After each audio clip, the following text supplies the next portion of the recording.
ਪਾਵਨ ਪਵਿੱਤਰ ਕਲਿਆਣਕਾਰੀ ਸਤਿਗੁਰਾਂ ਦਾ ਇਤਿਹਾਸ ਗੁਰੂ ਜਸ ਸਰਵਣ ਕਰ ਲਾਹਾ ਪ੍ਰਾਪਤ ਕਰਨਾ ਕਰੀਏ ਜੀ। ਸੋ ਕੱਲ ਦੇ ਦੀਵਾਨਾਂ ਅੰਦਰ ਆਪ ਗੁਰਸਿੱਖ ਸੰਗਤਾਂ ਪ੍ਰਸੰਗ ਸਰਵਣ ਕੀਤਾ।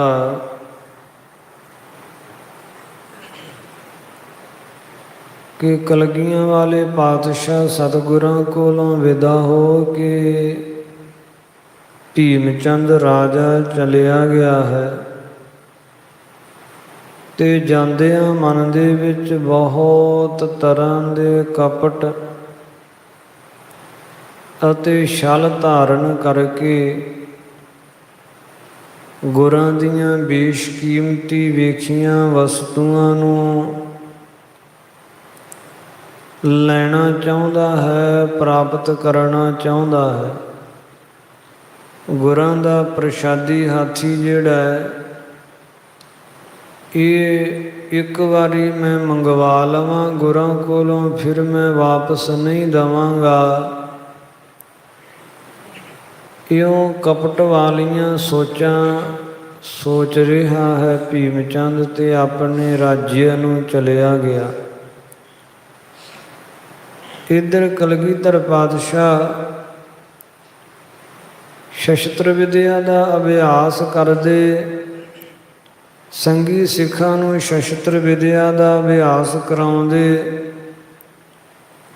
ਜੰਗ ਦਾ ਬੀਜ ਬੋ ਕੇ ਕਲਗੀਆਂ ਵਾਲੇ ਗੁਰਦੇਵ ਜੰਗੀ ਰਣ ਦੀਆਂ ਤਿਆਰੀਆਂ ਦੇ ਵਿੱਚ ਜੁਟੇ ਹੋਏ ਹਨ। ਇਹ ਪ੍ਰਸੰਗ ਆਪਾਂ ਕੱਲ ਦੇ ਦੀਵਾਨਾਂ ਅੰਦਰ ਸਰਵਣ ਕਰ ਚੁੱਕੇ ਹਾਂ। ਇਸ ਤੋਂ ਅੱਗੋਂ ਪਾਵਨ ਕਥਾ ਦੀ ਆਰੰਭਤਾ ਹੋ ਰਹੀ ਹੈ। ਕਲਿਆਣਕਾਰੀ ਸਤਿਗੁਰਾਂ ਦਾ ਇਤਿਹਾਸ ਗੁਰੂ ਜਸ ਸਰਵਣ ਕਰ ਲਾਹਾ ਪ੍ਰਾਪਤ ਕਰਨਾ ਕਰੀਏ ਜੀ। ਸਤਨਾਮ ਸ਼੍ਰੀ ਵਾਹਿਗੁਰੂ ਸਾਹਿਬ ਜੀਓ। ਦੋਹਰਾ ਇਸ ਪ੍ਰਕਾਰ ਸ਼੍ਰੀ ਸਤਿਗੁਰੂ। ਸੋ ਇਸ ਤਰ੍ਹਾਂ ਸਤਿਗੁਰੂ ਧੰਨ ਸ੍ਰੀ ਗੁਰੂ ਗੋਬਿੰਦ ਸਿੰਘ ਸਾਹਿਬ ਜੀ ਕਰਤ ਅਨੇਕ ਬਿਲਾਸ। ਅਨੇਕਾਂ ਹੀ ਵਿਲਾਸ ਕੌਤਕ ਸਤਿਗੁਰੂ ਜੀ ਕਰਦੇ ਹੈ। ਕਰੀ ਪ੍ਰਸਾਦੀ ਪਰ ਚੜ੍ਹੈ। ਜਿਹੜਾ ਪ੍ਰਸ਼ਾਦੀ ਹਾਥੀ ਹੈ ਸਤਿਗੁਰੂ ਜੀ ਉਹਦੇ ਤੇ ਅਸਵਾਰ ਹੁੰਦੇ ਹੈ। ਮਹਿਦ ਸ਼ਿੰਗਾਰੈ ਤਾਸ। ਤੇ ਬਹੁਤ ਸ਼ਿੰਗਾਰਦੇ ਆ ਪ੍ਰਸ਼ਾਦੀ ਹਾਥੀ ਨੂੰ। ਉਸ ਦੇ ਉੱਪਰ ਸੋਹਣੀ ਅੰਬਾਰੀ ਪਾ ਕੇ ਸੋਹਣੀਆਂ ਝਾਲਰਾਂ ਜਰੀਦਾਰ ਲਟਕਾ ਕੇ ਗਜਗਾ ਬੰਨ੍ਹ ਕੇ ਇਉਂ ਬਹੁਤ ਸੁੰਦਰ ਸ਼ਿੰਗਾਰ ਕੇ ਫਿਰ ਸਤਿਗੁਰੂ ਜੀ ਪ੍ਰਸ਼ਾਦੀ ਹਾਥੀ ਤੇ ਸਵਾਰ ਹੁੰਦੇ। ਚਾਉ ਪਈ ਵਨ ਮਹਿ ਵਿਚਰਹਿ ਪੌਨਪੁਰ ਆਵਹਿ। ਜੰਗਲ ਦੇ ਵਿੱਚ ਜਾ ਕੇ ਵਿਚਰਦੇ ਹਨ ਅਤੇ ਫਿਰ ਵਾਪਸ ਅਨੰਦਪੁਰ ਸਾਹਿਬ ਨਗਰੀ ਵੱਲ ਨੂੰ ਆ ਜਾਂਦੇ। ਅਨਕ ਅਖੇਰ ਘਾਤ ਕਰ ਲਿਆਵਹਿ। ਅਤੇ ਅਨੇਕਾਂ ਹੀ ਅਖੀਰ ਕਰਕੇ ਸ਼ਿਕਾਰ ਖੇਡ ਕੇ ਜੀਵਾਂ ਦਾ ਸੰਘਾਰ ਕਰਕੇ ਤੇ ਜੀਵਾਂ ਨੂੰ ਲੈ ਕੇ ਆਉਂਦੇ ਆ। ਜਿਨ ਜੀਵਨ ਕੇ ਪੁੰਨ ਪ੍ਰਕਾਸ਼ੇ। ਜਿਨ੍ਹਾਂ ਜੀਵਾਂ ਦੇ ਪੂਰਵਲੇ ਜਨਮਾਂ ਦੇ ਪੁੰਨਿਆ ਕਰਮ ਪ੍ਰਕਾਸ਼ਿਤ ਹੋਏ ਹੈ, ਪੁੰਨਿਆ ਕਰਮ ਉਹਦੇ ਹੁੰਦੇ ਹੈ। ਸਤਿਗੁਰ ਹਾਥ ਬਨਹਿ ਤਿਨ ਨਾਸ਼ੇ। ਉਹਨਾਂ ਦਾ ਕਲਗੀਆਂ ਵਾਲੇ ਸਤਿਗੁਰਾਂ ਦਾ ਹੱਥੀ ਨਾਸ ਹੁੰਦਾ। ਉਹ ਕਲਗੀਆਂ ਵਾਲੇ ਪਾਤਸ਼ਾਹ ਸਤਿਗੁਰਾਂ ਦੁਆਰਾ ਤੀਰ ਦੀ ਤਥਾ ਗੋਲੀ ਦੀ ਭੇਟ ਚੜ੍ਹ ਕੇ ਆਪਣੇ ਪ੍ਰਾਣਾਂ ਦੀ ਆਹੂਤੀ ਦੇ ਕੇ ਆਪਣੀ ਕਲਿਆਣ ਦਾ ਮਾਰਗ, ਆਪਣੀ ਮੁਕਤੀ ਦਾ ਮਾਰਗ ਜਿਹੜਾ ਉਸ ਨੂੰ ਸਾਫ਼ ਕਰਦੇ ਹੈ। ਤੇਜ ਤੁਰੰਗਮ ਪਰ ਆਰੋਹੈ, ਬੜੇ ਤੇਜ ਤਰੰਗਮ, ਤੇਜ ਘੋੜੇ ਤੇ ਗੁਰਦੇਵ ਅਸਵਾਰ ਹੁੰਦੇ ਹੈ। ਚਲਤ ਫੰਦਾਵਤ ਮ੍ਰਿਗ ਜਿਮ ਸੋਹੈ, ਤੇ ਚੱਲਦਿਆਂ ਹੋਇਆਂ ਘੋੜੇ ਨੂੰ ਇਸ ਤਰ੍ਹਾਂ ਫੰਦਾਉਂਦੇ ਹੈ, ਟਪਾਉਂਦੇ ਹੈ, ਜਿਵੇਂ ਹਿਰਨ ਫੰਦਦਾ ਹੈ, ਟੱਪਦਾ ਹੈ ਅਤੇ ਦੜਾਉਂਦੇ ਹੈ। ਸਤਿਗੁਰੂ ਜੀ ਜਿੱਥੇ ਘੋੜੇ ਨੂੰ ਤੇ ਫੰਦਾਉਂਦੇ ਹੈ, ਇਸ ਤਰ੍ਹਾਂ ਸ਼ੋਭਦਾ ਹੈ ਜਿਵੇਂ ਹਿਰਨ ਹੁੰਦਾ ਹੈ। ਬਹੁ ਸ਼ਸਤਰਨ ਅਭਿਆਸ ਕਮਾਵਹਿ, ਫਿਰ ਸ਼ਸਤਰਾਂ ਦਾ ਪਾਤਸ਼ਾਹ ਬੜਾ ਅਭਿਆਸ ਕਰਦੇ ਹੈ।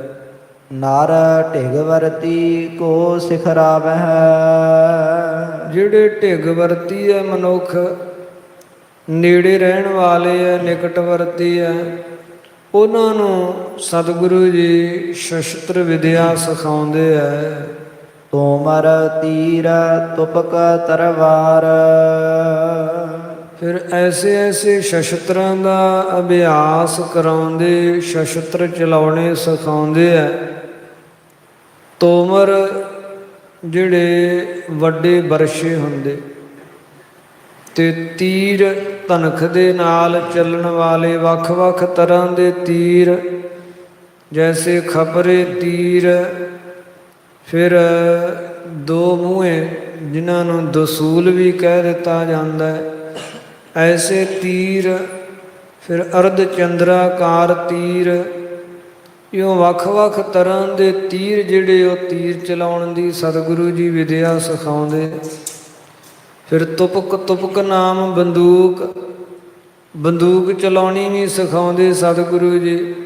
ਤੇ ਤਲਵਾਰ ਜੋ ਸਭ ਤੋਂ ਸ਼੍ਰੋਮਣੀ ਸ਼ਸਤਰ ਹੈ।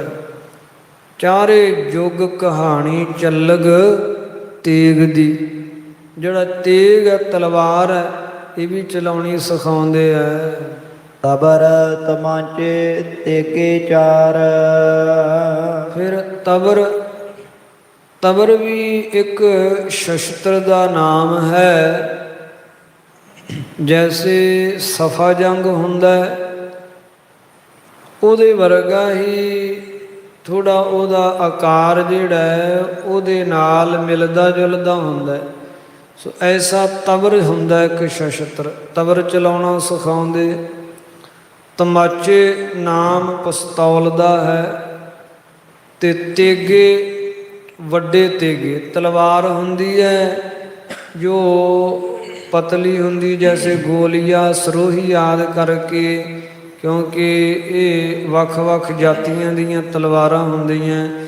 ਤੇਗਾ ਕਹਿੰਦੇ ਜਿਹੜਾ ਚੌੜਾ ਹੁੰਦਾ ਹੈ, ਜਿਹਦਾ ਪੱਤਾ ਚੌੜਾ ਹੁੰਦਾ ਹੈ, ਅੱਗੋਂ ਜਾ ਕੇ ਉਹ ਤੇਗਾ ਕਹਿ ਦਿੱਤਾ ਜਾਂਦਾ ਉਸ ਨੂੰ। ਸੋ ਐਸੇ ਤੇਗੇ ਤੇ ਤਲਵਾਰਾਂ, ਤਮਾਚੇ, ਤਬਰ, ਤੁਪਕਾਂ, ਤੀਰ, ਤੋਮਰ, ਇਹ ਸਾਰੇ ਸ਼ਸਤਰ ਚਲਾਉਂਦੇ ਗੁਰੂਦੇਵ ਤੇ ਚਲਾਉਣ ਦੀ ਜਾਚ ਤਥਾ ਢੰਗ ਦੱਸਦੇ ਸਿੱਖਾਂ ਨੂੰ।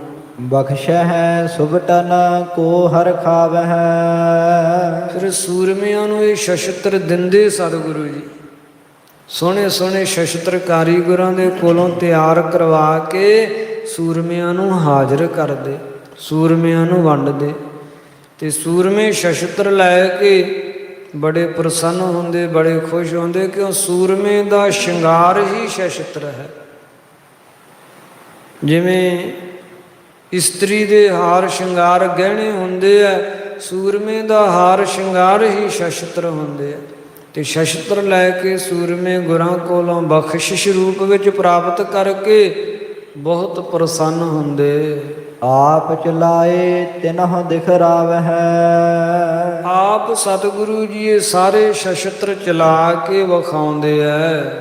ਅਦਕ ਸੂਰਤਾ ਕਰਹਿ ਸਰਾਹਿਨ, ਇਹ ਬੜੀ ਸੂਰਬੀਰਤਾ ਸਤਿਗੁਰੂ ਜੀ ਵਿਖਾਉਂਦੇ, ਜਿਸ ਨੂੰ ਵੇਖ ਵੇਖ ਗੁਰਾਂ ਦੀ ਸੂਰਮਤਾ ਨੂੰ, ਸਤਿਗੁਰਾਂ ਦੀ ਬਹਾਦਰੀ ਨੂੰ ਲੋਕਾਈ ਸਲਾਹੁੰਦੀ ਹੈ, ਗੁਰਸਿੱਖ ਸਲਾਹੁੰਦੇ ਹੈ।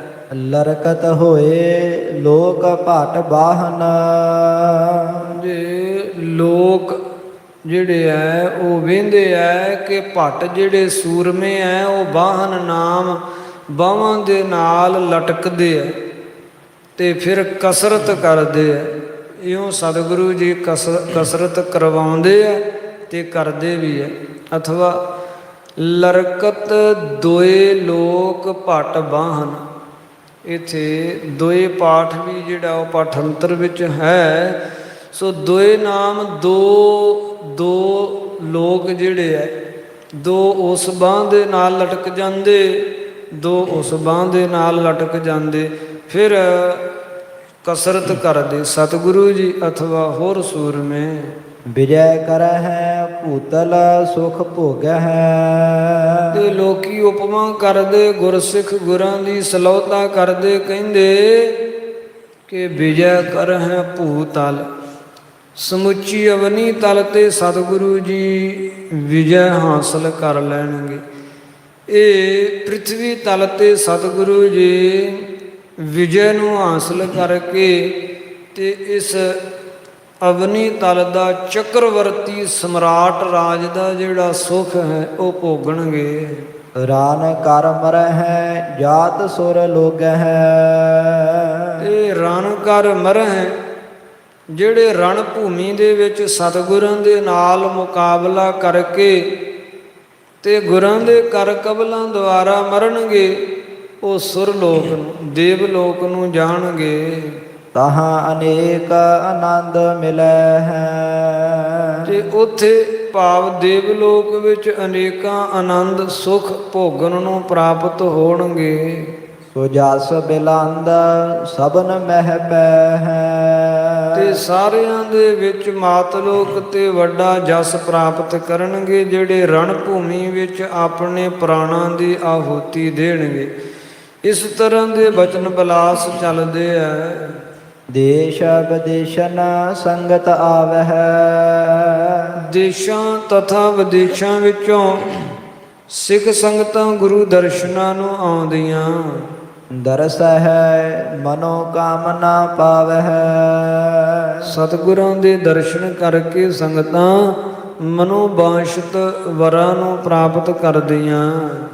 ਸਿੱਖਨ ਕੋ ਸ਼ੁਭ ਮਤ ਨਿਤ ਦੇਤ। ਸਤਿਗੁਰੂ ਜੀ ਸਿੱਖਾਂ ਨੂੰ ਨਿਤਾ ਪ੍ਰਤੀ ਹਮੇਸ਼ਾ ਜਿਹੜੀ ਸ਼ੁਭ ਮਤ ਹੈ, ਸ੍ਰੇਸ਼ਟ ਸਿੱਖਿਆ ਹੈ ਗੁਰਮਤਿ ਦੀ, ਉਹ ਦਿੰਦੇ ਹੈ। ਭਗਤ ਗਿਆਨ ਵੈਰਾਗ ਸਮੇਤ। ਭਗਤੀ ਗਿਆਨ ਤੇ ਵੈਰਾਗਿਆ ਸਮੇਤ ਗੁਰਮਤਿ ਦਾ ਉਪਦੇਸ਼ ਸੁਦ੍ਰਿੜ ਕਰਾਉਂਦੇ। ਕਿਉਂ ਧਰਮ ਦੀ ਜਿਹੜੀ ਇਹ ਪੌੜੀ ਹੈ, ਉਸ ਦਾ ਪਹਿਲਾ ਹੀ ਡੰਡਾ ਜਿਹੜਾ ਹੈ ਉਹ ਵੈਰਾਗਿਆ ਹੀ ਹੈ। ਧਰਮ ਦੇ ਰਸਤੇ ਤੇ ਚੱਲ ਕੇ ਹੀ ਉਸ ਪਰਮਾਤਮਾ ਤੱਕ ਪਹੁੰਚੀਦਾ ਹੈ, ਉਸ ਪਰਮਾਤਮਾ ਦੀ ਪ੍ਰਾਪਤੀ ਹੁੰਦੀ ਹੈ। ਕਿਉਂਕਿ ਸਤਿਯੁਗ ਰਥ ਸੰਤੋਖ ਕਾ ਧਰਮ ਅੱਗੇ ਰਥਵਾਹੁ। ਧਰਮ ਦੁਆਰਾ ਹੀ ਉਸ ਸਤਿ ਸਰੂਪ ਨੂੰ ਪ੍ਰਾਪਤ ਕੀਤਾ ਜਾ ਸਕਦਾ ਹੈ। ਤੇ ਧਰਮ ਦੇ ਧਾਰਨੀ ਹੋਣਾ, ਧਰਮ ਦੀ ਸਿੱਖਿਆ ਤੇ ਚੱਲਣਾ, ਧਰਮ ਦੇ ਮਾਰਗ ਨੂੰ ਅਪਣਾ ਕੇ ਅਗਰਸਰ ਹੋਣ ਵਾਸਤੇ ਸਰਬ ਪ੍ਰਥਮ ਸੰਸਾਰ ਵੱਲੋਂ ਵੈਰਾਗਿਆ ਮਨ ਕਰਕੇ, ਤਨ ਕਰਕੇ ਨਹੀਂ, ਮਨ ਕਰਕੇ ਸੰਸਾਰ ਵੱਲੋਂ ਉਪਰਾਮਤਾ ਦਾ ਹੋਣਾ ਬਹੁਤ ਜ਼ਰੂਰੀ ਹੈ। ਪਹਿਲਾ ਮਰਨ ਕਬੂਲ, ਮਰਨ ਕਬੂਲਣਾ ਸੰਸਾਰ ਵੱਲੋਂ ਵੈਰਾਗਿਆ ਧਾਰਨ ਕਰਨਾ ਹੀ ਹੈ। ਪਹਿਲਾ ਮਰਨ ਕਬੂਲ, ਕਬੂਲ ਲੈ ਕਿ ਮੈਂ ਸੰਸਾਰ ਵੱਲੋਂ ਮਰ ਗਿਆ, ਸੰਸਾਰ ਨਾਲ ਮੇਰਾ ਕੋਈ ਸੰਬੰਧ ਨਹੀਂ। ਮੈਂ ਅਰਥਾਤ ਆਤਮਾ ਸਰੂਪ, ਸਰੀਰ ਸੰਸਾਰ ਦੇ ਵਿੱਚ ਬਣਿਆ, ਭਾਵ ਸੰਸਾਰ ਦੁਆਰਾ ਹੀ ਇਹਦੀ ਰਚਨਾ ਤੇ ਸੰਸਾਰ ਨਾਲ ਇਸ ਦਾ ਸੰਬੰਧ ਹੈ। ਪਰ ਮਨ ਕਰਕੇ ਵੈਰਾਗਿਆ ਦੇ ਧਾਰਨੀ ਹੋਣਾ। ਜਿਸ ਵੇਲੇ ਵੈਰਾਗੀ ਉਤਪੰਨ ਹੋਵੇਗਾ ਫਿਰ ਹੀ ਗਿਆਨ ਦੀ ਪ੍ਰਾਪਤੀ ਹੋਵੇਗੀ। ਉਚਿਤ ਅਨੁਚਿਤ ਦਾ ਬੋਧ ਹਾਸਲ ਹੋਵੇਗਾ। ਵੈਰਾਗੀ ਧਾਰਨ ਕਰਕੇ ਜਦੋਂ ਭਗਤੀ ਦੇ ਮਾਰਗ ਤੇ ਜੀਵ ਚੱਲਦਾ ਹੈ ਤਾਂ ਗਿਆਨ ਰੂਪੀ ਦਰਵਾਜ਼ੇ ਰਾਹੀਂ ਲੰਘ ਕੇ ਤੇ ਮੋਖਸ਼ਤਾ ਰੂਪੀ ਮੰਜ਼ਿਲ ਨੂੰ ਪ੍ਰਾਪਤ ਕਰ ਲੈਂਦਾ ਹੈ। ਸੋ ਇਹ ਧਰਮ ਦੇ ਮਾਰਗ ਦੇ ਪੜਾਅ ਦਰ ਪੜਾਅ ਹਨਗੇ। ਵੈਰਾਗੀ ਤੋਂ ਆਰੰਭਤਾ ਹੋਣੀ ਹੈ, ਭਗਤੀ ਦੇ ਰਸਤੇ ਤੇ ਚੱਲਣਾ ਹੈ। ਗਿਆਨ ਦਾ ਦਰਵਾਜ਼ਾ ਹੈ ਜਿਸ ਰਾਹੀਂ ਲੰਘ ਕੇ ਬ੍ਰਹਮ ਸਰੂਪ ਦੀ ਪ੍ਰਾਪਤੀ ਹੋਣੀ ਹੈ। ਸੋ ਐਸਾ ਜਿਹੜਾ ਭਗਤੀ ਸਹਿਤ ਗਿਆਨ ਤੇ ਵੈਰਾਗੀ ਦਾ ਜਿਹੜਾ ਉਪਦੇਸ਼ ਹੈ ਉਹ ਕਲਗੀਆਂ ਵਾਲੇ ਪਾਤਸ਼ਾਹ ਆਪਣੀ ਉਮਤ ਨੂੰ ਸਿੱਖਾਂ ਬਖਸ਼ਦੇ ਹੈ। ਇਸ ਪ੍ਰਕਾਰ ਨਿਤ ਸਮਾਂ ਬਿਤਾਵੈ, ਇਸ ਤਰ੍ਹਾਂ ਨਿਤਾ ਪ੍ਰਤੀ ਸਮਾਂ ਬਤੀਤ ਕਰਦੇ ਹੈ। ਭਏ ਤਰਨ ਗੁਰ ਰੂਪ ਸੁਹਾਵੈ। ਹੁਣ ਸਤਿਗੁਰਾਂ ਦਾ ਤਨ ਤਰਨ ਹੋ ਗਿਆ ਹੈ, ਯੁਵਾ ਅਵਸਥਾ ਵਿੱਚ ਪਹੁੰਚ ਗਏ ਸਤਿਗੁਰੂ ਜੀ ਤੇ ਬੜਾ ਸਰੂਪ ਸੌਂਦਰਯ ਸ਼ੋਭਦਾ ਹੈ। ਏਤਕ ਸਮਾਂ ਬਤੀਤਨ ਭਇਓ। ਗੁਰੂ ਰੂਪ ਖਾਲਸਾ ਜੀ ਕਿੰਨਾ ਕੁ ਸਮਾਂ ਲੰਘਿਆ। ਜਬ ਕੋ ਭੀਮ ਚੰਦ ਮਿਲ ਗਇਓ। ਜਦੋਂ ਦਾ ਭੀਮ ਚੰਦ ਮਿਲ ਕੇ ਤੇ ਵਾਪਸ ਗਿਆ। ਮਨ ਮੂਰਖ ਕੇ ਚਿਤਵਨ ਸੋਈ। ਮੂਰਖ ਭੀਮ ਚੰਦ ਜਿਹਦੇ ਮਨ ਵਿੱਚ ਹੀ ਚਿਤਵਨੀ ਲੱਗੀ ਰਹਿੰਦੀ ਹੈ, ਇਹੀ ਸੋਚਦਾ ਰਹਿੰਦਾ ਹੈ। ਲੈਬੇ ਦੁਰਦ ਪ੍ਰਸਾਦੀ ਜੋਈ। ਪ੍ਰਸ਼ਾਦੀ ਹਾਥੀ ਗੁਰਾਂ ਦਾ ਕਿਵੇਂ ਲਿਆ ਜਾਵੇ, ਪ੍ਰਸ਼ਾਦੀ ਹਾਥੀ ਮੈਂ ਕਿਵੇਂ ਪ੍ਰਾਪਤ ਕਰ ਸਕਦਾ ਹਾਂ, ਇਹੀ ਸੋਚਦਾ ਰਹਿੰਦਾ ਹੈ। ਅਨਕ ਜਤਨ ਕੋ ਚਿਤਵਤ ਰਹਿ। ਅਨੇਕਾਂ ਯਤਨ ਚਿਤਵਦਾ ਰਹਿੰਦਾ ਹੈ, ਸੋਚਦਾ ਰਹਿੰਦਾ ਹੈ। ਇਸ ਪ੍ਰਕਾਰ ਕਰ ਗੁਰ ਤੇ ਲਹੈ। ਕਿਸ ਤਰ੍ਹਾਂ ਸਤਿਗੁਰਾਂ ਕੋਲੋਂ ਇਹ ਲਹਿ ਨਾਮ ਪ੍ਰਾਪਤ ਕੀਤਾ ਜਾ ਸਕਦਾ ਹੈ। ਪ੍ਰਥਮ ਲਰਨ ਕੀ ਬਾਤ ਨਾ ਆਸ਼ੇ। ਪਹਿਲਾਂ ਸਿੱਧਾ ਹੀ ਜਾ ਕੇ ਲੜਨਾ ਇਹ ਚੰਗੀ ਗੱਲ ਨਹੀਂ ਹੈ। ਲਿਓ ਕਪਟਕਾਰ ਨਿਤ ਮਨ ਬਾਂਸ਼ੇ। ਨਿਤਾ ਪ੍ਰਤੀ ਮਨ ਵਿੱਚ ਚਾਹੁੰਦਾ ਹੈ ਭੀਮ ਚੰਦ ਕਿ ਮੈਂ ਕਪਟ ਕਰਕੇ ਹਾਸਲ ਕਰ ਲਵਾਂ, ਸ਼ਰਨ ਨਾਲ ਹਾਥੀ ਪ੍ਰਾਪਤ ਕਰ ਲਵਾਂ। ਇੱਕ ਦਿਨ ਬੈਠ ਸਭਾ ਕੇ ਮਾਹੀ। ਇੱਕ ਦਿਨ ਸਭਾ ਵਿੱਚ ਬੈਠਾ ਹੋਇਆ ਸੀ। ਸ਼ੋਭ ਮਤ ਕਰੇ ਹਕਾਰਨ ਪਾਹੀ। ਜਿਹੜੇ ਸ੍ਰੇਸ਼ਟ ਮਤ ਵਾਲੇ ਵਜ਼ੀਰ ਕੁਮੰਤਰੀ ਸ਼ੰਤਰੀ ਸਨ ਉਹ ਸਾਰਿਆਂ ਨੂੰ ਆਪਣੇ ਕੋਲ ਸੱਦਿਆ ਸਭਾ ਸਦਾ ਨੂੰ। ਜਿਤਕ ਮੁਸਾਹਿਬ ਅਪਰ ਵਜ਼ੀਰ। ਜਿੰਨੇ ਵੀ ਇਹਦੇ ਸਭਾਸਦ ਸੀ ਤੇ ਹੋਰ ਜਿੰਨੇ ਵਜ਼ੀਰ ਸਨ ਆਏ ਥਿਰੇ ਭੂਪਤ ਕੇ ਤੀਰ। ਉਹ ਸਾਰੇ ਹੀ ਭੀਮ ਚੰਦ ਦੇ ਕੋਲ ਆ ਕੇ ਥਿਰੇ ਹੈ, ਟਿਕੇ ਹੈ। ਸਭ ਢਿਗ ਭਨਿਓ ਮਨੋਰਥ ਆਪਨ। ਸਾਰਿਆਂ ਦੇ ਕੋਲ ਆਪਣੇ ਮਨ ਦਾ ਮਨੋਰਥ ਜਿਹੜਾ ਹੈ ਉਹ ਪ੍ਰਚਿਤ ਪਾਪਨ।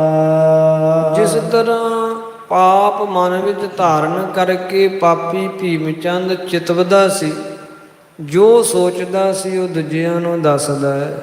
ਮੈਂ ਚਾਹਤ ਗੁਰ ਤੇ ਗਾਜ ਲੀਨੋ। ਸਮੂਹ ਵਜ਼ੀਰ, ਸਮੂਹ ਮੰਤਰੀਗਣ, ਸਾਰੇ ਸਭਾਸਦ ਗਣੋ ਸੁਣੋ। ਮੈਂ ਚਾਹੁੰਦਾ ਹਾਂ ਸਤਿਗੁਰਾਂ ਦੇ ਕੋਲੋਂ, ਕਲਗੀਆਂ ਵਾਲੇ ਸਤਿਗੁਰਾਂ ਦੇ ਪਾਸੋਂ ਪ੍ਰਸ਼ਾਦੀ ਹਾਥੀ ਪ੍ਰਾਪਤ ਕਰਨਾ ਚਾਹੁੰਦਾ ਹਾਂ। ਅਚਰਜ ਮਹਾ ਬਿਲੋਕਨ ਕੀਨੋ। ਜਦੋਂ ਮੈਂ ਵੇਖਿਆ ਬੜੀ ਹੈਰਾਨੀ ਹੋਈ, ਕਿਉਂਕਿ ਉਹ ਹਾਥੀ ਹੀ ਬੜਾ ਅਸਚਰਜ ਰੂਪ ਹੈ। ਇਸ ਤੇ ਆਗੇ ਸੁਨਿਓ ਨਾ ਐਸੇ। ਇਹੋ ਜਿਹਾ ਹਾਥੀ ਪਹਿਲੋਂ ਕਿਸੇ ਕੋਲੋਂ ਸੁਣਿਆ ਵੀ ਨਹੀਂ ਸੀ ਕਿ ਇਹੋ ਜਿਹਾ ਇਹਨਾਂ ਗੁਣਾਂ ਤੇ ਐਸੇ ਰੂਪ ਰੰਗ ਵਾਲਾ ਜਿਹੜਾ ਹਾਥੀ ਆ ਉਹ ਕਿਤੇ ਹੋਵੇਗਾ, ਇਹ ਸੁਣਿਆ ਵੀ ਨਹੀਂ ਸੀ। ਵਿਖਨ ਬਿਲੋਚਨ ਤਾ ਹੋਏ ਕੈਸੇ। ਜਦ ਕਿਤੇ ਸੁਣਿਆ ਤੱਕ ਵੀ ਨਹੀਂ ਹੈ, ਫਿਰ ਇਹਨਾਂ ਬਿਲੋਚਨ ਨੇਤਰਾਂ ਦੇ ਨਾਲ ਵੇਖਣਾ ਕਿੱਥੋਂ ਹੋ ਸਕਦਾ ਸੀ। ਸੋ ਐਸਾ ਹਾਥੀ ਕਿਤੇ ਡਿੱਠਾ ਨਹੀਂ, ਵੇਖਿਆ ਨਹੀਂ। ਲਾਇਕ ਪਾਤਸ਼ਾਹਨ ਕੇ ਪਾਸੀ। ਇਹੋ ਜਿਹਾ ਅਦੁੱਤੀ ਹਾਥੀ ਪਾਤਸ਼ਾਹਾਂ ਦੇ ਕੋਲ ਰੱਖਣ ਦੇ ਲਾਇਕ ਹੈ, ਯੋਗ ਹੈ। ਰਾਜਿਆਂ ਦੇ ਕੋਲ ਅਜਿਹੀਆਂ ਅਮੋਲਕ ਵਸਤੂਆਂ ਹੋਣੀਆਂ ਚਾਹੀਦੀਆਂ। ਪਰਚਤ ਚਿਤ ਜਿਸ ਪਿਖਤ ਹੁਲਾਸੀ। ਜਿਸ ਹਾਥੀ ਨੂੰ ਵੇਖ ਕੇ ਹੀ ਮਨ ਉਹਦੇ ਵਿੱਚ ਪਰਚ ਜਾਂਦਾ ਹੈ ਤੇ ਮਨ ਵਿੱਚ ਸੁਭਾਵਕ ਹੀ ਹੁਲਾਸ ਖੀੜਾ ਪ੍ਰਾਪਤ ਹੋ ਜਾਂਦਾ ਹੈ। ਉਹ ਹਾਥੀ ਹੁਲਾਸ ਖੀੜੇ ਸੰਯੁਗਤ ਪ੍ਰਸੰਨਤਾ ਨੂੰ ਦੇਣ ਵਾਲਾ ਹੈ। ਕਹਿ ਹਮ ਤੇ ਮਹਿਪਾਲਕ ਭਾਰੇ। ਜਾਂ ਤਾਂ ਮੇਰੇ ਵਰਗੇ ਰਾਜੇ ਕੋਲ ਹੋਣਾ ਚਾਹੀਦਾ, ਜਾਂ ਫਿਰ ਭੀਮ ਚੰਦ ਕਹਿੰਦਾ ਕੋਈ ਮੇਰੇ ਤੋਂ ਵੀ ਭਾਰੀ ਵੱਡਾ ਰਾਜਾ ਹੋਵੇ, ਜੈਸੇ ਸਲਤਨਤ ਤੇ ਮੁਗਲਿਆ। ਹੋਵਤ ਦੀਰਘ ਥਿਰ ਹੋਇ ਦੁਆਰੇ। ਐਸੇ ਪਾਤਸ਼ਾਹਾਂ ਦੇ ਦੁਆਰਿਆਂ ਤੇ ਅਜਿਹਾ ਹਾਥੀ ਜਿਹੜਾ ਉਹ ਸ਼ੋਭਦਾ ਹੈ, ਸ਼ੋਭਾ ਦਿੰਦਾ ਹੈ। ਰਾਜਿਆਂ ਸਮਰਾਟਾਂ ਕੋਲ ਹੋਣਾ ਚਾਹੀਦਾ, ਤੇ ਇਹ ਤਾਂ ਫਕਰਾਂ ਦੇ ਕੋਲ ਹੈ। ਜਿਉ ਕਿਉ ਕਰ ਲੈਨੋ ਬਨ ਆਵੇ। ਸੋ ਜਿਵੇਂ ਕਿਵੇਂ ਕਰਕੇ ਵੀ ਗੁਰੂ ਘਰ ਦੇ ਵਿੱਚੋਂ ਇਹ ਹਾਥੀ ਲੈਣਾ ਹੀ ਬਣ ਆਉਂਦਾ, ਤੇ ਜਿਵੇਂ ਵੀ ਤੁਸੀਂ ਦੱਸੋ ਤੇ ਉਸੇ ਤਰ੍ਹਾਂ ਕਰਕੇ ਹਾਥੀ ਪ੍ਰਾਪਤ ਕੀਤਾ ਜਾ ਸਕੇ। ਕਰਹਿ ਕਪਟ ਕਾਰਜ ਸਰ ਜਾਵੇ। ਜੇ ਕਪਟ ਕਰਨ ਦੇ ਨਾਲ ਕਾਰਜ ਸਰ ਜਾਵੇ ਤੇ ਬੜੀ ਚੰਗੀ ਗੱਲ ਹੈ। ਹੋਏ ਸਰਲ ਜੇ ਜਾਚਹਿ ਗੁਰ ਤੇ। ਜੇ ਜਾ ਕੇ ਜਾਚਾਂਗੇ ਮੰਗਾਂਗੇ ਤੇ ਮੰਗਿਆ ਹੀ ਮਿਲ ਜਾਵੇ ਤੇ ਬੜੀ ਸਰਲ ਗੱਲ ਹੈ, ਸ੍ਰੇਸ਼ਟ ਗੱਲ ਹੈ। ਨਹਿ ਦੇ ਸਕਹਿ ਪ੍ਰੇਮ ਬਹੁ ਉਰ ਤੇ। ਹੋਏ ਸਰਲ ਜੇ ਜਾਚੈ ਗੁਰ ਤੇ। ਸਰਲ ਨਾਮ ਸਿੱਧੇ ਮਨ ਕਰਕੇ, ਸਰਲ ਨਾਮ ਸਾਫ ਮਨ ਦੇ ਨਾਲ। ਜੇ ਸਾਫ ਨਿਸ਼ਕਪਟਤਾ ਦੇ ਨਾਲ, ਸਾਫ ਮਨ ਨਾਲ ਜਾ ਕੇ ਗੁਰਾਂ ਕੋਲੋਂ ਪ੍ਰਸ਼ਾਦੀ ਹਾਥੀ ਦੀ ਮੰਗ ਕਰਾਂਗੇ ਤੇ ਗੁਰਦੇਵ ਕਦੇ ਵੀ ਨਹੀਂ ਦੇਣਗੇ, ਕਿਉਂਕਿ ਉਹਨਾਂ ਦਾ ਹਾਥੀ ਦੇ ਨਾਲ ਬੜਾ ਪ੍ਰੇਮ ਹੈ। ਹਾਥੀ ਦੇ ਨਾਲ ਉਹਨਾਂ ਦੀਆਂ ਭਾਵਨਾਵਾਂ ਜੁੜੀਆਂ। ਰੁਚਹੁ ਘਾਤ ਐਸੀ ਜਿਮ ਦੇਹ। ਕੋਈ ਐਸਾ ਦਾ ਰਚੋ, ਕੋਈ ਐਸੀ ਜੁਗਤੀ ਤੁਸੀਂ ਸੋਚੋ, ਕੋਈ ਐਸਾ ਛਲ ਫਰੇਬ ਕੀਤਾ ਜਾਵੇ ਕਿ ਜਿਵੇਂ ਗੁਰਾਂ ਕੋਲੋਂ ਹਾਥੀ ਜਿਹੜਾ ਉਹ ਲੈ ਸਕੀਏ। ਜਿਮ ਦੇਹ, ਜਿਵੇਂ ਉਹ ਇੱਕ ਵਾਰੀ ਹਾਥੀ ਦੇ ਦੇਣ। ਏਕ ਬਾਰ ਕਿਉ ਕਰ ਲੇਹ। ਕਿਵੇਂ ਕਰਕੇ ਵੀ ਜੇ ਇੱਕ ਵਾਰੀ ਹਾਥੀ ਮੈਂ ਹਾਸਲ ਕਰ ਲਵਾਂ, ਜੇ ਇੱਕ ਵਾਰੀ ਉਹ ਦੇ ਦੇਣ, ਇੱਕ ਵਾਰੀ ਮੈਨੂੰ ਪ੍ਰਾਪਤ ਹੋ ਜੇ। ਭੀਮ ਚੰਦ ਕੋ ਸੋਨ ਕਰ ਆਸ਼ੈ। ਇਹ ਦੁਬਾਰਾ ਮੈਂ ਦੇਣ ਵਾਲਾ ਨਹੀਂ ਹਾਂ। ਭੀਮ ਚੰਦ ਦਾ ਇਹ ਆਸ਼ਾ ਜਿਹੜਾ ਸਿਧਾਂਤ ਹੈ, ਜਿਸ ਵੇਲੇ ਸੁਣਿਆ ਹੈ ਉਹਦੇ ਮੰਤਰੀ ਗਣਾਂ ਨੇ, ਸਭਾਸਦਾਂ ਨੇ, ਕਰ ਵਿਚਾਰ ਪੁਨ ਭਜਨ ਪ੍ਰਕਾਸ਼ ਹੈ। ਵਿਚਾਰ ਕਰਕੇ ਮੰਤਰੀ ਮੰਡਲ ਕਹਿਣ ਲੱਗਾ, ਇਹ ਤੋ ਨਹੀਂ ਕਠਨ ਕੁਛ ਬਾਤ। ਹੇ ਰਾਜਨ, ਇਹ ਤੇ ਕੋਈ ਬਹੁਤ ਕਠਿਨ ਗੱਲ ਨਹੀਂ ਹੈ। ਗੁਰਾਂ ਕੋਲੋਂ ਹਾਥੀ ਪ੍ਰਾਪਤ ਕਰਨਾ ਇਹ ਕੋਈ ਬਹੁਤ ਵੱਡੀ ਕਠਿਨਤਾਈ ਵਾਲੀ ਗੱਲ ਤੇ ਨਹੀਂ ਹੈ। ਗਾਜ ਲੈਬੇ ਕੀ ਪ੍ਰਾਪਤ ਘਾਤ। ਇਹ ਗਜ ਹਾਥੀ ਹਾਸਲ ਕਰਨ ਦਾ ਘਾਤ ਦਾ ਤਾਂ ਪ੍ਰਾਪਤ ਹੀ ਹੈ, ਬੜਾ ਸੌਖਾ ਹੈ। ਜੋ ਰਾਵਰ ਕੋ ਨੰਦਨ ਟੀਕਾ। ਇਹ ਰਾਜਨ, ਤੁਹਾਡਾ ਜਿਹੜਾ ਪੁੱਤਰ ਹੈ, ਜੋ ਤੁਹਾਡਾ ਪੁੱਤਰ ਟਿੱਕਾ ਸਰੂਪ ਸ਼੍ਰੋਮਣੀ ਭਾਵ ਵੱਡਾ ਪੁੱਤਰ ਹੈ, ਤਿਸ ਉਮੈਦ ਹੈ ਆਵਨ ਟੀਕਾ। ਉਮੀਦ ਹੈ ਕਿ ਉਹਦਾ ਜਿਹੜਾ ਵਿਵਾਹ ਦਾ, ਸ਼ਾਦੀ ਦਾ, ਸ਼ਗਨ ਦਾ ਟਿੱਕਾ ਤਿਲਕ ਹੈ, ਉਹ ਫਤਿਹ ਸ਼ਾਹ ਰਾਜੇ ਵੱਲੋਂ ਆਉਣ ਹੀ ਵਾਲਾ ਹੈ। ਫਤਿਹ ਸ਼ਾਹ ਭੇਜਿਓ ਅਬ ਚਾਹਤ। ਕਿਉਂਕਿ ਫਤਿਹ ਸ਼ਾਹ ਹੁਣ ਸ਼ਗਨ ਦਾ ਟਿੱਕਾ ਭੇਜਣਾ ਚਾਹੁੰਦਾ ਹੈ। ਸੁਤਾ ਵਿਆਹ ਕੋ ਕਰਨ ਉਮਾਹਤ। ਉਹ ਆਪਣੀ ਪੁੱਤਰੀ ਦਾ ਤੁਹਾਡੇ ਪੁੱਤਰ ਨਾਲ ਵਿਆਹ ਕਰਨ ਵਾਸਤੇ ਬੜਾ ਉਤਾਵਲਾ ਹੈ, ਬੜਾ ਉਤਸੁਕ ਹੈ ਫਤਿਹ ਸ਼ਾਹ। ਹਿਤ ਬਰਾਤ ਮੈਂ ਲੈ ਕਰ ਜਾਣੇ। ਤੇ ਬਰਾਤ ਵਿੱਚ ਮੈਂ ਆਪਣੇ ਪੁੱਤਰ ਦੀ ਬਰਾਤ ਵਿੱਚ ਲੈ ਕੇ ਜਾਣਾ ਹੈ ਪ੍ਰਸ਼ਾਦੀ ਹਾਥੀ। ਏਮ ਜਾਚੇ ਤੇ ਨਹਿ ਗੁਰ ਮਾਨੇ। ਜੇ ਤਾਂ ਇਸ ਤਰ੍ਹਾਂ ਮੰਗੀਏ ਗੁਰਾਂ ਕੋਲੋਂ ਤੇ ਸਤਿਗੁਰੂ ਜੀ ਪ੍ਰਸ਼ਾਦੀ ਹਾਥੀ ਨਹੀਂ ਦੇ ਸਕਣਗੇ ਜਾਂ ਨਹੀਂ ਦੇ, ਕਿਉਂਕਿ ਉਹ ਜਾਣਨਗੇ ਕਿ ਜੇ ਸ਼ਾਦੀ ਫਰੇਬ ਨਾ ਕੁੰਚਰਦਾ ਹੈ। ਤੇ ਕਿਤੇ ਫਰੇਬ ਕਰਕੇ ਬੇਨਤੀ ਰੂਪ ਵਿੱਚ ਸਤਿਗੁਰਾਂ ਦੇ ਅੱਗੋਂ ਜਾ ਕੇ ਇਸ ਤਰ੍ਹਾਂ ਬਚਨ ਕਹੇ, ਬੇਨਤੀ ਕਰੇ। ਸ੍ਰੀ ਨਗਰ ਤੇ ਇਹ ਕਲਗੀਆਂ ਵਾਲੇ ਪਾਤਸ਼ਾਹ ਸਤਿਗੁਰੂ ਜੀ ਸ਼੍ਰੀ ਨਗਰ ਦਾ ਜਿਹੜਾ ਰਾਜਾ ਹੈ ਫਤਿਹ ਸ਼ਾਹ, ਤੇ ਉਹਦੇ ਨਾਲ ਸਾਡਾ ਸਾਕ ਹੈ, ਉਹਦੇ ਨਾਲ ਸਾਡਾ ਸੰਬੰਧ ਹੈ। ਲਾਗੀ ਪਠੇ ਆਏ ਇਸ ਬਾਰੇ। ਫਤਿਹ ਸ਼ਾਹ ਨੇ ਲਾਗੀ ਭੇਜੇ ਹੋਏ ਹੈ ਤੇ ਉਹ ਭੀਮ ਚੰਦ ਦੇ ਕੋਲ ਆਏ ਹੋਏ ਹਨ।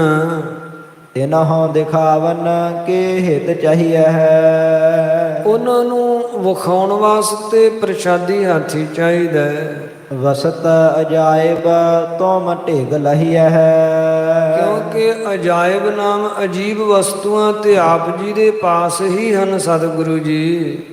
ਕਰਹੁ ਕਿਰਪਾ ਜਾਚਿਓ ਗਾਜ ਦੀਜੈ। ਕਿਰਪਾ ਕਰੋ ਤੇ ਆਪ ਹਾਥੀ ਦੇ ਦੇਣਾ ਕਰੋ। ਇਸ ਤਰ੍ਹਾਂ ਜਾਚਿਆਂ ਮੰਗਿਆਂ ਹਾਥੀ ਗੁਰੂਦੇਵ ਦੇ ਦੇਣਗੇ। ਰਾਜਨ ਕੋ ਘਰ ਆਪਣਾ ਜਨੀਜੈ। ਇਹ ਰਾਜਿਆਂ ਦਾ ਘਰ ਵੀ ਆਪਣਾ ਹੀ ਘਰ ਜਾਣੋ, ਕੋਈ ਫਰਕ ਨਾ ਸਮਝੋ ਭੀਮ ਚੰਦ ਵਿੱਚ ਤੇ ਆਪਣੇ ਵਿੱਚ। ਭਾਵ ਭੀਮ ਚੰਦ ਦਾ ਰਾਜ੍य ਰਾਜ ਭਾਗ ਸਾਰਾ ਤੁਹਾਡਾ ਹੀ ਹੈ। ਨਾਰ ਸਾਕਨ ਕੇ ਤਿਨਹੁ ਦਿਖਾਏ। ਬਸ ਕੁੜਮਾਈ ਹੈ ਭੀਮ ਚੰਦ ਦੀ ਉਹਨਾਂ ਦੇ ਨਾਲ, ਤੇ ਆਪਣੇ ਸਾਕਾਂ ਨੂੰ ਵਿਖਾਉਣਾ ਚਾਹੁੰਦਾ ਹੈ ਭੀਮ ਚੰਦ ਇਹ ਪ੍ਰਸ਼ਾਦੀ ਹਾਥੀ। ਪੁਨ ਹਾਥੀ ਇਹ ਦੇਹ ਪੁਚਾਏ। ਕੁਝ ਦਿਨਾਂ ਦੀ ਗੱਲ ਹੈ ਤੇ ਇਹ ਪ੍ਰਸ਼ਾਦੀ ਹਾਥੀ ਵਾਰੀ ਤੇ ਫਿਰ ਇਹ ਜਿਹੜਾ ਪ੍ਰਸ਼ਾਦੀ ਹਾਥੀ ਉਹਨਾਂ ਨੂੰ ਵਿਖਾ ਕੇ ਤੇ ਕੁਝ ਦਿਨਾਂ ਵਿੱਚ ਪਾਤਸ਼ਾਹ ਤੁਹਾਡੇ ਕੋਲ ਵਾਪਸ ਭੇਜ ਦਿਆਂਗੇ। ਜਬ ਹੈ ਮੁਸਾਹਿਬ ਮੰਤਰ ਬਤਾਇਬ। ਤੇ ਜਦੋਂ ਐਸੀ ਮੰਤਰਨਾ, ਇਹ ਸਲਾਹ, ਇਹ ਮਸ਼ਵਰਾ ਭੀਮ ਚੰਦ ਦੇ ਸਦਾ ਨੇ ਭੀਮ ਚੰਦ ਨੂੰ ਦੱਸਿਆ ਹੈ। ਭੀਮ ਚੰਦ ਸੁਣ ਕੇ ਹਰ ਖਾਇਬ। ਬੜਾ ਖੁਸ਼ ਹੋਇਆ ਸੁਣ ਕੇ ਭੀਮ ਚੰਦ, ਕਹਿੰਦਾ ਵੀ ਇਹ ਗੱਲਾਂ ਤੇ ਬਰੀਕੀ ਨਾਲ ਮੈਂ ਵੀ ਨਹੀਂ ਸੋਚੀਆਂ। ਸੋਚ ਤੇ ਮੈਂ ਵੀ ਰਿਹਾ ਸੀ, ਪਰ ਜਿੰਨੇ ਸੁਚੱਜੇ ਢੰਗ ਦੇ ਨਾਲ ਤੁਸਾਂ ਨੇ ਇਹ ਹੱਲ ਕੱਢਿਆ, ਇਹ ਮੇਰੇ ਦਿਮਾਗ ਵਿੱਚ, ਮੇਰੀ ਸੋਚ ਵਿੱਚ ਤੇ ਗੱਲ ਆਈ ਕੋਈ ਨਹੀਂ। ਇਹ ਕਰੀ ਸਰਾਹਨ ਬੁੱਧ ਬਡੇਰੀ। ਆਪਣੇ ਸਭਾ ਸਦਾ ਮੰਤਰੀਆਂ ਦੀ ਵਿਸ਼ੇਸ਼ ਵੱਡੀ ਬੁੱਧੀ ਨੂੰ ਸਲਾਹਿਆ। ਭਾਈ ਬੜੇ ਸਿਆਣੇ ਹੋ ਤੁਸੀਂ। ਇਸ ਬਿਦ ਹੀ ਆਵਤ ਮਤ ਮੇਰੀ। ਮੇਰੀ ਮਤ ਵਿੱਚ ਵੀ, ਮੇਰੀ ਸਮਝ ਵਿੱਚ, ਮੇਰੀ ਸੁਰਤ ਵਿੱਚ ਵੀ ਇਹ ਗੱਲ ਆ ਰਹੀ ਹੈ। ਏਕ ਬਾਰ ਕੁੰਚਰ ਸੋ ਪਾਉ। ਇੱਕ ਵਾਰੀ ਹਾਥੀ ਮਿਲ ਜੇ, ਭਾਵੇਂ 2-4 ਦਿਨਾਂ ਵਾਸਤੇ ਗੁਰੂ ਘੱਲਣ, ਬਸ ਮੇਰੇ ਕੋਲ ਪਹੁੰਚ ਜਾਵੇ ਇੱਕ ਵਾਰੀ। ਬਹੁਰ ਨਾ ਦਿਓ ਨਿਕਟ ਰਖਵਾਉ। ਫਿਰ ਮੈਂ ਵਾਪਸ ਨਹੀਂ ਕਰਾਂਗਾ, ਆਪਣੇ ਕੋਲ ਹੀ ਰੱਖਾਂਗਾ। ਸਭ ਹੂੰ ਮਸਲਤ ਇਹ ਠਹਿਰਾਈ। ਸਾਰਿਆਂ ਨੇ ਇਹ ਸਲਾਹ ਜਿਹੜੀ ਹੈ ਉਹ ਠਹਿਰਾਈ ਹੈ ਮਨ ਵਿੱਚ। ਗਜ ਪ੍ਰਾਪਤ ਹੋਇ ਏਮ ਮਨ ਭਾਈ। ਇਸ ਤਰ੍ਹਾਂ ਮਨ ਵਿੱਚ ਇਹ ਗੱਲ ਪਾਈ ਹੈ ਤੇ ਚੰਗੀ ਲੱਗੀ ਹੈ ਭੀਮ ਚੰਦ ਨੂੰ ਕਿ ਹਾਥੀ ਇਸ ਤਰ੍ਹਾਂ ਮੈਨੂੰ ਮਿਲ ਜਾਵੇਗਾ, ਪ੍ਰਾਪਤ ਹੋ ਜਾਏਗਾ। ਤਬ ਵਕੀਲ ਕੋ ਨਿਕਟ ਹਕਾਰਾ। ਸਭਾ ਸਦਨ ਦੀ ਸਾਰਿਆਂ ਦੀ ਗੱਲ ਸੁਣ ਕੇ ਫਿਰ ਵਕੀਲ ਨੂੰ ਕੋਲ ਸੱਦਿਆ। ਸਗਲ ਭੇਦ ਤਿਸ ਪਾਸ ਉਚਾਰਾ। ਤੇ ਸਾਰਾ ਭੇਤ ਉਹ ਵਕੀਲ ਨੂੰ ਸੁਣਾਇਆ ਹੈ ਭੀਮ ਚੰਦ ਨੇ। ਗੁਰ ਢਿਗ ਜਾਹੋ ਪ੍ਰਸਾਦੀ ਲਿਆਵਹੋ। ਕਿ ਭਾਈ ਤੂੰ ਗੁਰਾਂ ਕੋਲ ਜਾ ਤੇ ਸਤਿਗੁਰਾਂ ਦੇ ਕੋਲੋਂ ਪ੍ਰਸ਼ਾਦੀ ਹਾਥੀ ਲੈ ਕੇ ਆ। ਆਪਣੀ ਬੁੱਧ ਵਿਸਾਲ ਪੁਜਾਵਹੋ। ਆਪਣੀ ਵਿਸ਼ਾਲ ਬੁੱਧੀ ਦਾ ਇਸਤੇਮਾਲ ਕਰੀ। ਆਪਣੀ ਬੁੱਧੀ ਦੀ ਵਿਸ਼ਾਲਤਾ ਜਿਹੜੀ ਹੈ ਉੱਥੇ ਵਰਤੀ। ਬਿਨਤੀ ਸਹਿਤ ਰਚਹੁ ਚਤੁਰਾਈ। ਬੇਨਤੀ ਦੇ ਨਾਲ ਨਾਲ ਚਤੁਰਾਈ ਦੇ ਨਾਲ, ਐਸੀ ਚਤੁਰਾਈ ਨਾਲ ਬੇਨਤੀ ਕਰੀ ਕਿ ਉਹ ਹਾਥੀ ਦੇਣਾ ਮਾਨੀ ਜਾਣ। ਜਿਸ ਤੇ ਨਿਜ ਕਾਰਜ ਬਨ ਆਈ। ਜਿਸ ਕਰਕੇ ਆਪਣਾ ਕਾਰਜ ਕੰਮ ਬਣ ਆਵੇ, ਹਾਥੀ ਆਪਾਂ ਨੂੰ ਮਿਲ ਜੇ। ਕਹੋ ਕੂਰ ਬਾਡ ਕਪਟ ਸਮੇਤਾ। ਬੜੇ ਕਪਟ ਨਾਲ, ਬੜੇ ਛਲ ਨਾਲ ਝੂਠ ਬੋਲਣਾ ਹੈ ਸਤਿਗੁਰਾਂ ਦੇ ਅੱਗੋਂ। ਜਿਉ ਕਿਉ ਆਨੋ ਕਰੀ ਨ ਕੀਤਾ। ਜਿਵੇਂ ਕਿਵੇਂ ਕਰਕੇ ਹਾਥੀ ਇੱਕ ਦਫਾ ਜਿਹੜਾ ਹੈ ਉਹ ਮੇਰੇ ਕੋਲ ਲਿਆਉਣਾ ਕਰ। ਜੇ ਕਰ ਇਹ ਕਾਰਜ ਕਰ ਲਿਆਵਹਿ। ਇਹ ਵਕੀਲ, ਜੇ ਇਹ ਕਾਰਜ ਕਰਕੇ ਤੂੰ ਲੈ ਆਵੇਂਗਾ, ਗੁਰਾਂ ਕੋਲੋਂ ਹਾਥੀ ਲੈ ਕੇ ਹੀ ਆਵੇਂਗਾ, ਤਾਂ ਬਹੁ ਬਖਸ਼ੀਸ਼ ਮੋਹਿ ਤੇ ਪਾਵਹਿ। ਤਾਂ ਤੈਨੂੰ ਬਹੁਤ ਬਖਸ਼ਿਸ਼ਾਂ ਦਿਆਂਗਾ, ਬੜੀਆਂ ਬਖਸ਼ਿਸ਼ਾਂ ਤੈਨੂੰ ਮਿਲਣਗੀਆਂ। ਜਾਨੀ ਜਾਏ ਸੁਮਤ ਜਿਮ ਤੇਰੀ। ਤੇਰੀ ਸ੍ਰਿਸ਼ਟ ਮਤ ਜਿਹੜੀ ਹੈ ਉਹ ਜਾਣੀ ਜਾਂਦੀ ਹੈ। ਸਕਲ ਪ੍ਰਕਾਰ ਖੁਸ਼ੀ ਹੋਏ ਮੇਰੀ। ਤੇ ਜਦੋਂ ਤੂੰ ਹਾਥੀ ਲਿਆਵੇਂਗਾ, ਤੇਰੀ ਬੁੱਧੀ ਦੀ ਵਿਕਸਤਤਾ, ਵਿਸ਼ਾਲਤਾ, ਦਾਨਸ਼ਮੰਦਤਾ ਜਿਹੜੀ ਹੈ ਉਹ ਪ੍ਰਗਟ ਹੋ ਆਵੇਗੀ ਤੇ ਮੈਂ ਬਹੁਤ ਵੱਡੀਆਂ ਬਖਸ਼ਿਸ਼ਾਂ ਨਾਲ ਤੈਨੂੰ ਨਿਵਾਜਾਂਗਾ। ਮੇਰਾ ਇਹ ਕਾਰਜ ਸੰਪੰਨ ਕਰਕੇ ਹੀ ਤੂੰ ਵਾਪਸ ਆਉਣਾ ਹੈ, ਭਾਵ ਪ੍ਰਸ਼ਾਦੀ ਹਾਥੀ ਲੈ ਕੇ ਹੀ ਆਉਣਾ ਹੈ। ਜਿਮ ਦੇਖੈ ਹੈ ਗੁਰ ਕੋ ਰੁਖ ਮਹਾ। ਜਿਵੇਂ ਸਤਿਗੁਰਾਂ ਦਾ ਰੁਖ ਵੇਖੇਂਗਾ ਤੂੰ, ਗੁਰਾਂ ਦਾ ਸੁਭਾਅ ਉੱਥੇ ਵੇਖੇਂਗਾ। ਹੋਏ ਅਨਸਾਰੀ ਬੋਲਹੁ ਤਹਾਂ। ਤੇ ਗੁਰਾਂ ਦੇ ਅਨੁਸਾਰੀ ਹੋ ਕਰ ਕਿ ਉਸੇ ਤਰ੍ਹਾਂ ਉੱਥੇ ਬੋਲਣਾ। ਪਹਿਲਾਂ ਗੁਰਾਂ ਦਾ ਰੁਖ ਵੇਖਣਾ ਕਿ ਉਹ ਕਿਹੋ ਜਿਹੇ ਸੁਭਾਅ ਵਿੱਚ ਬੈਠੇ ਹੋਏ ਆ। ਜਿਸ ਤਰ੍ਹਾਂ ਦੇ ਸੁਭਾਅ ਵਿੱਚ ਬੈਠੇ ਹੋਏ ਹੁਣ, ਉਸੇ ਤਰ੍ਹਾਂ ਬੇਨਤੀ ਪੂਰਵਕ ਉਹਨਾਂ ਦੇ ਅੱਗੋਂ ਬਚਨ ਕਰਨੇ ਆ। ਇਤਿਆਦਿਕ ਬਨਾਏ ਬਹੁ ਬਾਤੀ। ਇਤਿਆਦ ਬੜੀਆਂ ਗੱਲਾਂ ਬਣਾ ਬਣਾ ਕੇ ਘੜ ਘੜ ਕੇ ਭੀਮ ਚੰਦ ਨੇ ਸਿਖਰਾਵਤ ਰਚਬੇ ਹਿਤ ਘਾਤੀ। ਘਾਤ ਰਚਨ ਵਾਸਤੇ, ਛਲ ਫਰੇਬ ਕਰਨ ਵਾਸਤੇ ਵਕੀਲ ਨੂੰ ਸਮਝਾਉਂਦਾ ਹੈ। ਮਹਿਮਾ ਲਖਹਿ ਨਾ ਇਹ ਜਗ ਸੁਆਮੀ। ਭੀਮ ਚੰਦ ਵੀ ਬੇਸਮਝ ਹੈ।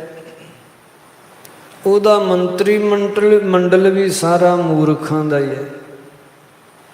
ਨਹੀਂ ਜਾਣਦੇ ਕਿ ਕਲਗੀਆਂ ਵਾਲੇ ਪਾਤਸ਼ਾਹ ਸੰਪੂਰਨ ਬ੍ਰਹਿਮੰਡ ਦੇ, ਸਾਰੇ ਜਗਤ ਦੇ ਮਾਲਕ ਹੈ, ਉਹ ਸੁਆਮੀ ਹੈ। ਨਹੀਂ ਜਾਣਦੇ ਭੀਮ ਚੰਦ ਜਾਂ ਉਹਦੇ ਸਭਾਗਣ। ਸਕਲ ਘਟਨ ਕੋ ਅੰਤਰ ਜਾਮੀ। ਗੁਰੂ ਮਹਿਮਾ ਤੋਂ ਹਾਲੇ ਇਹ ਅਨਭਿੱਗ ਹੈ। ਨਹੀਂ ਜਾਣਦੇ ਕਿ ਕਲਗੀਆਂ ਵਾਲੇ ਤੇ ਅੰਤਰਜਾਮੀ ਹੈ। ਬਾਹਰੋਂ ਕਿੰਨਾ ਵੀ ਛਲ ਫਰੇਬ ਕਰ ਲਵਾਂਗੇ, ਉਹ ਤੇ ਅੰਦਰ ਦੀ ਗੱਲ ਜਾਣਦੇ ਹੈ। ਆਤਮਾਤ ਕੇ ਰਤਨਾ ਕਰ ਪੂਰੇ। ਉਹ ਤੇ ਅਤਿਸ਼ੇ ਕਰਕੇ ਮਤ ਬੁੱਧੀ ਦੇ ਰਤਨਾਕਰ ਹਨਗੇ। ਵਿਸ਼ਾਲ ਸਾਗਰ ਜੈਸੀ ਉਹਨਾਂ ਦੀ ਬੁੱਧੀ ਹੈ। ਬਾਡ ਗੰਭੀਰ ਚਰਿਤ ਜਿਨ ਰੂਰੇ। ਬੜੇ ਗੰਭੀਰ ਡੂੰਘੇ ਨਿਰਹਾਲੇ ਹਿਰਦੇ ਵਾਲੇ ਹਨ। ਤੇ ਜਿਨ੍ਹਾਂ ਦੇ ਚਰਤ ਜਿਹੜੇ ਕੌਤਕ ਬੜੇ ਰੂਰੇ ਸੁੰਦਰ ਹੈ। ਰੰਚਕ ਭਾਰ ਚਾਤੁਰਤਾ ਪਾਏ। ਕੀ ਥੋੜੀ ਜੀ ਚਤੁਰਾਈ ਪ੍ਰਾਪਤ ਹੋ ਗਈ ਹੈ ਭੀਮ ਚੰਦ ਨੂੰ। ਛਲਿਓ ਚਹਿ 3 ਲੱਖ ਅਪਲਾਏ। ਫਲ ਪਾਏ, ਗੁਰਾਂ ਨੂੰ ਛੋਟਿਆਂ ਲੱਖ ਕੇ ਤੇ ਛਲਣਾ ਚਾਹੁੰਦਾ ਹੈ। ਗੁਰਾਂ ਨੂੰ ਛੋਟਿਆਂ ਜਾਣ ਕੇ ਤੇ ਛਲ ਕਰਨਾ ਚਾਹੁੰਦਾ ਹੈ। ਜਿਵੇਂ ਟਟਹਿਣਾ ਸੂਰਜ ਅੱਗੋਂ ਚਮਕਾਂ ਮਾਰਨ ਦੀ ਚੇਸ਼ਟਾ ਕਰੇ ਨਾ, ਕੀ ਚਮਕਣਾ ਉਹਨੇ। ਭੀਮ ਚੰਦ ਟਟਹਿਣੇ ਵਾਤ ਹੈ। ਗੁਰੂ ਸੌਰਿਆ ਮੰਡਲ ਦੀ ਵਿਸ਼ਾਲ ਅਤੇ ਦੀਰਘ ਵੱਡੀ ਇਸ ਰੌਸ਼ਨੀ ਤਥਾ ਸ਼ਕਤੀ ਤਥਾ ਕਰਾਮਾਤ ਦੇ ਸਹਿਬ ਮਾਲਕ ਹਨ। ਤੇ ਇਹ ਟਟਹਿਣੇ ਵੱਤ ਗੁਰਾਂ ਅੱਗੋਂ, ਗੁਰੂ ਰੂਪੀ ਸੂਰਜ ਦੇ ਅੱਗੋਂ ਚਮਕ ਮਾਰਨਾ ਚਾਹੁੰਦਾ ਹੈ। ਪਰ ਟਟਹਿਣੇ ਦੀ ਕੀ ਔਕਾਤ ਹੈ ਸੂਰਜ ਦੇ ਅੱਗੋਂ।